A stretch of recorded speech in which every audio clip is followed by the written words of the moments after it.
সংগ্রামী যুগ্ম আহ্বায়ক আলহাজ শফিউর রহমান কিরণ এখন আপনাদের সম্পর্কে বক্তব্য রাখবেন।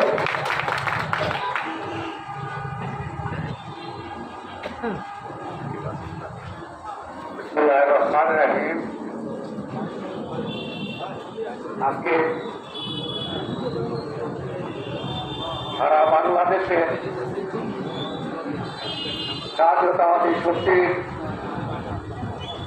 তাদের ভারপ্রাপ্ত চেয়ারম্যান তারেক রহমানের নির্দেশে আজকের এই নতুন সদস্য এবং নবায়ন সদস্য নবায়ন সংগ্রহ অভিযানের আজকে উদ্বোধনী সভার সম্মানিত সভাপতি ভোলা পৌরসভার সাবেক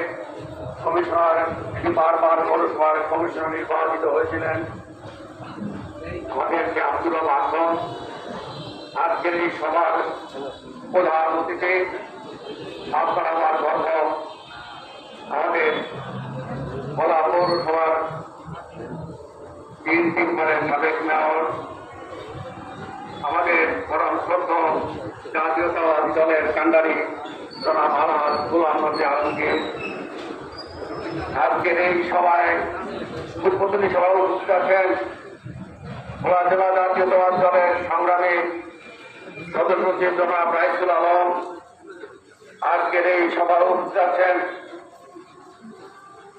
যুগ্ম আহ্বায়ক ফজলুর রহমান বাচ্চু ভাই আজকের এই সভায় উপস্থিত আছেন যুগ্ম আহ্বায়ক এনামুল হক উপস্থিত আছেন যুগ্ম আহ্বায়ক হুমায়ুন কবির সোহান উপস্থিত আছেন যুগ্ম আহ্বায়ক বশির হাওলাদার আজকের এই সভায় উপস্থিত আছেন আমাদের ভোলা জেলার সাবেক জাতীয়তাবাদী দলের সাবেক সাধারণ সম্পাদক আমার বড় ভাই জনাব আমিনুল ইসলাম খান আজকের এই সভায় উপস্থিত আছেন আমাদের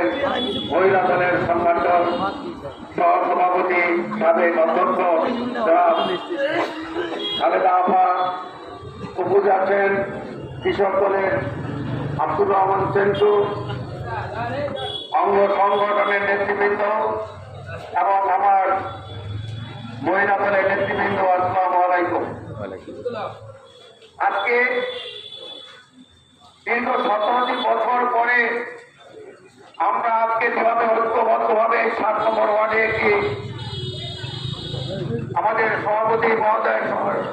আহ্বান আলহাজ গোলাম নবী আলমগীর সাহেবের নির্ধারিত